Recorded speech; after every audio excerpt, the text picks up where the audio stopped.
You and I will go to heaven because we choose to live our lives together with God. Sure about me, bro? Comments are going crazy right now. 3 days after he dies, he physically, bodily rises from the dead, and over a period of 40 days, he appears to over 500 people. How do you know that?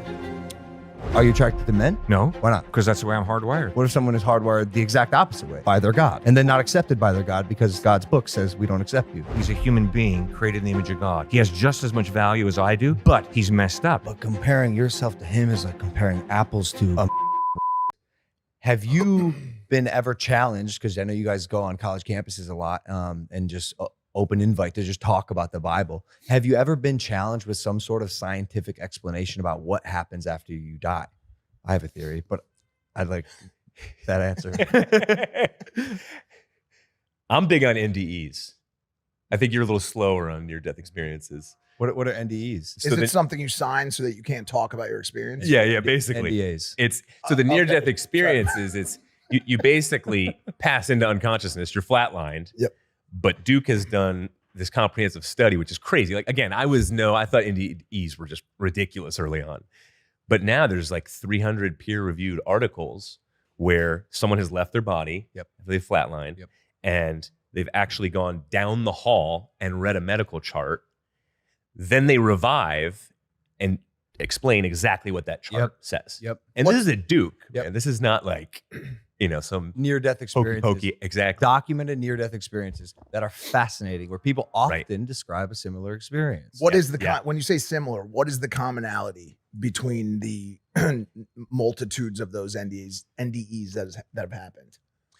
I think the commonality is leaving your body, a floating experience. That's typically what they say, right? That's often pleasant, extremely pleasant. Yes. This just sounds Meeting like at light. Just sounds like acid. Right, it does. Basically. DMT. I had a very unpleasant acid trip. And then there's some type of a common agreement over what was seen if two people were in the room. Yeah. So it sounds like you've heard more as well. I just watched the what is it, like a unexplained William Shatner near-death experiences on Netflix. I think. But no, it's fascinating, and I believe there's also a study that was conducted where there was like an observable amount of energy that leaves the body after someone passes away.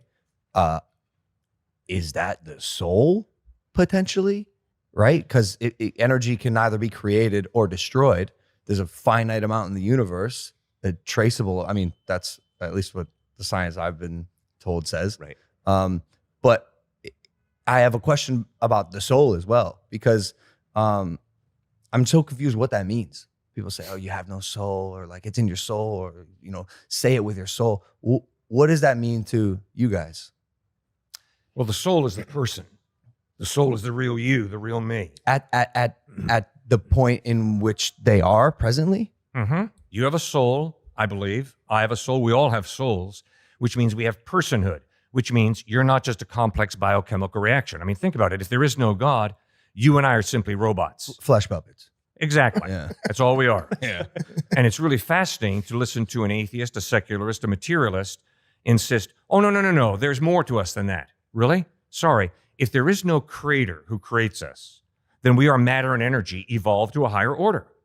That's good to hard science, which means there's no soul, there's no you, there's no me. There's a complex chemical reaction in our brains that we call ourselves, but that's an illusion, because the real you is simply a chemical reaction. Now, my experience of life says that's baloney. My experience of life says there is a real you. That's why I hold you responsible for the way you treat your mother, your friend, because I don't think you have to do what you do because you've been chemically programmed. Instead, you're a human being created in the image of God with a soul, which means a free will, the ability to love or to hate, the ability to forgive or seek revenge. You have a rational mind. You don't have to think a certain way. You don't have to believe something. You choose to. Well, the only way that can be real is if there is more to you than your complex chemical reactions. There's got to be a soul, a you, a me. But a me and a you is partially made up of our human experience. Exactly. So how much does a human experience play into what your soul becomes? You bet.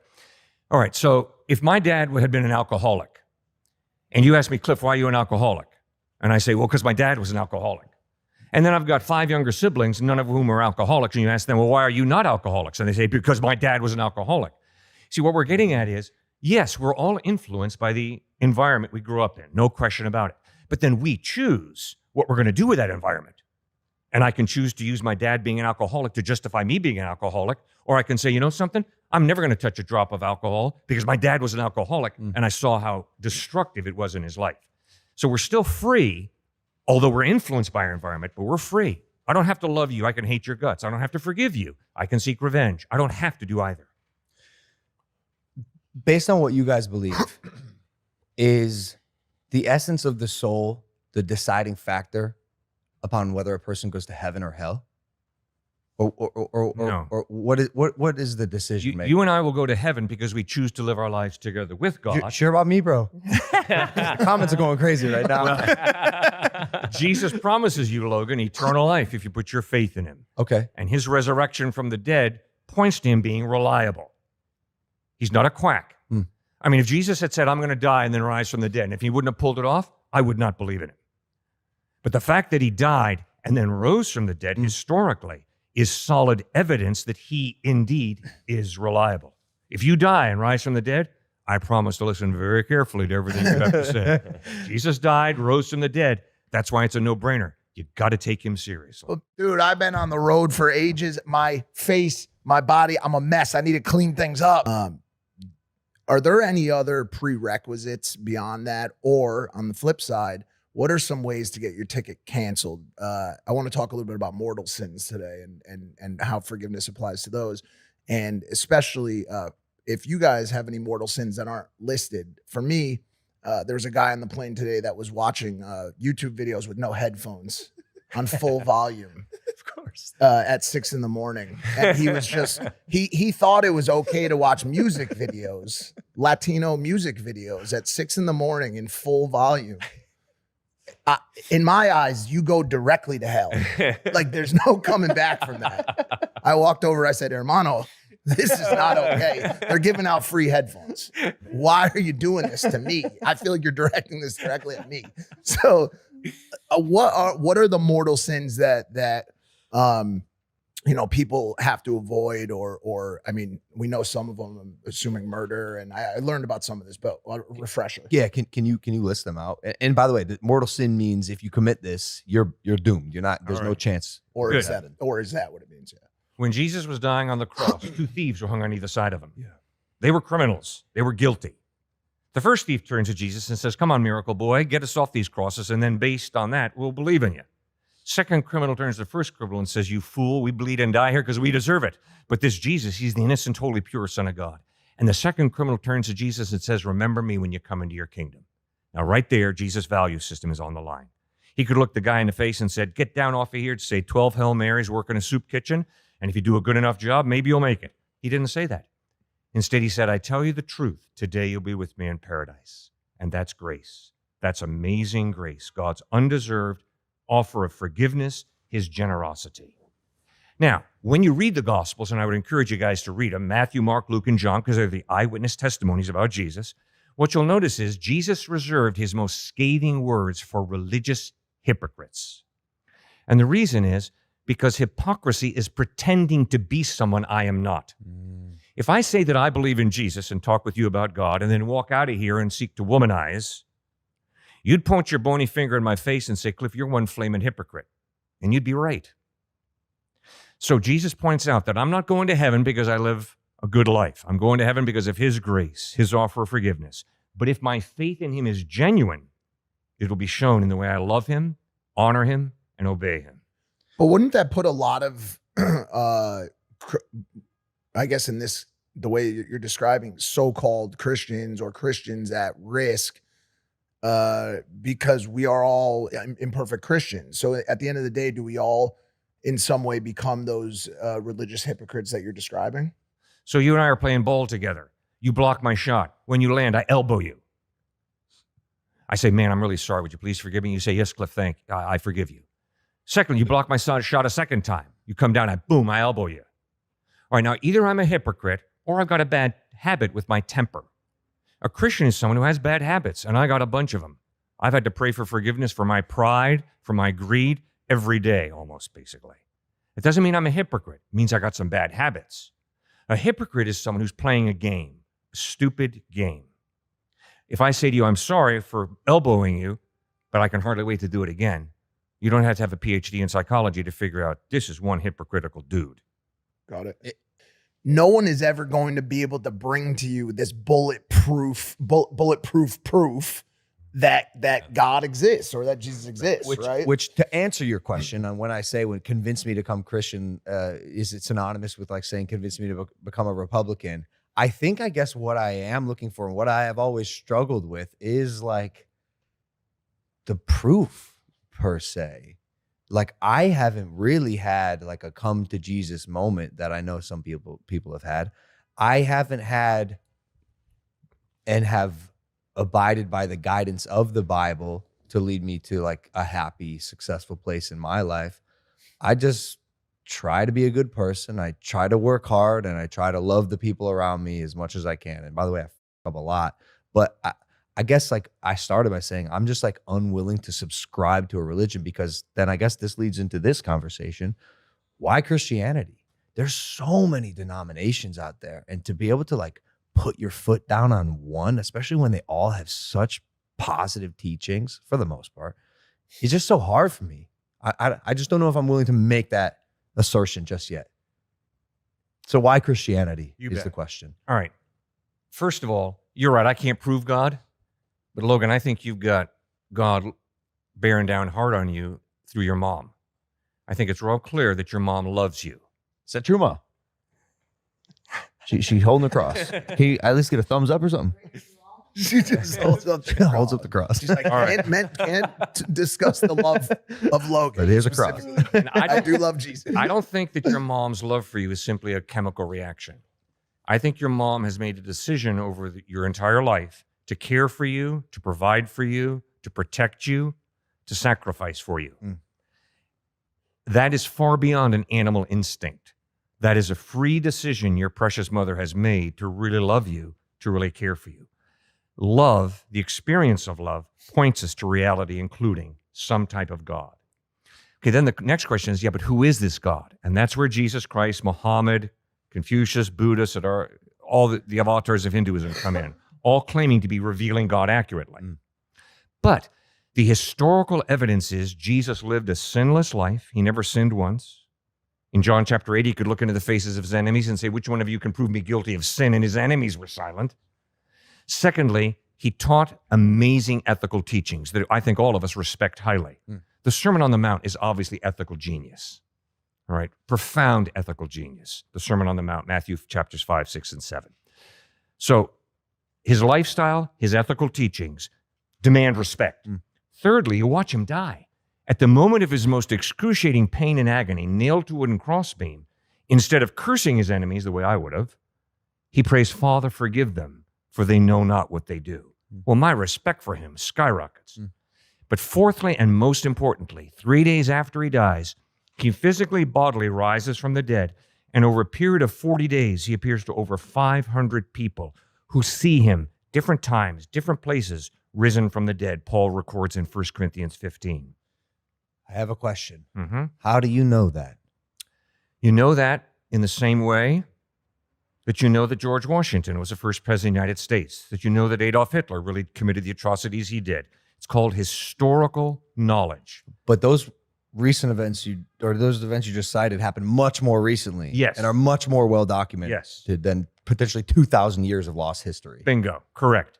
But the great news is, in the Gospels of Matthew, Mark, Luke, and John, we have a very, very reliable historical record based on over 5,800 Greek manuscripts, 10,000 manuscripts in the Latin Vulgate, and about 9,800 in Ethiopic, Coptic, Armenian, Syriac, Gothic, and Slavic. Basically, like they were almost approved and given credibility to in the short term thereafter.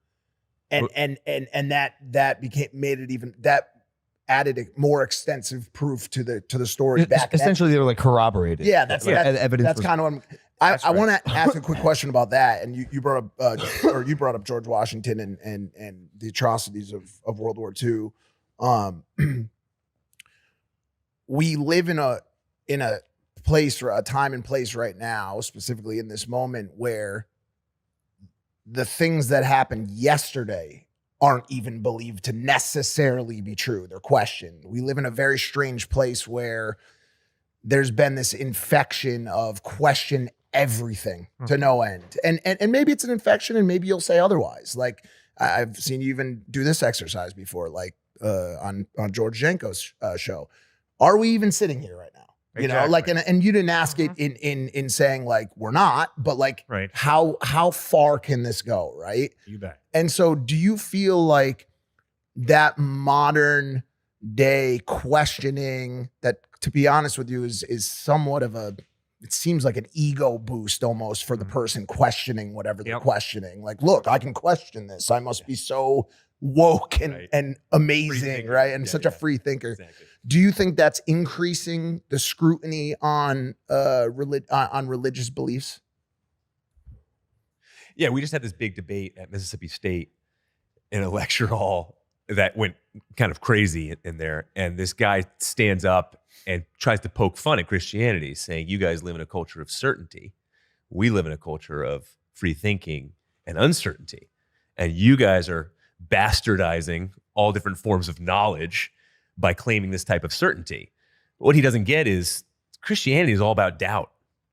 Like if any Christian comes up to you and says, you got to have certainty or you're not going to heaven, you're going to burn in the lake of fire.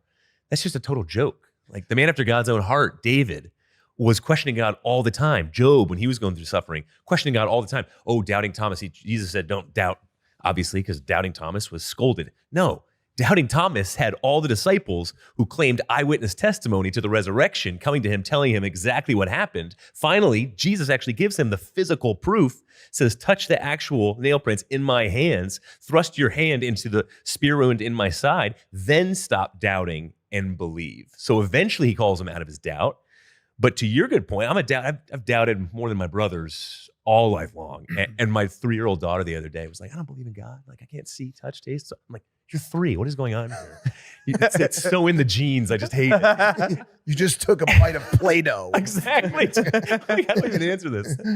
And so I love that about the Christian faith, unlike other faiths, which is, yeah. So, but it sounds like this person that you were going back and forth with is talking about your certainty in the belief of Jesus, that he existed. That's what it sounds like.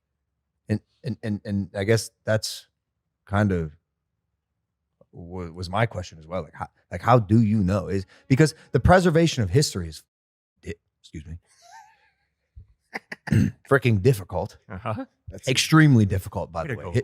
History is often written by the victors, right? And I don't know who the victor is in this case, but like we have lost thousands of years of history to, I don't know, destruction, fire, torment, collapse, war, rain, rage, rain.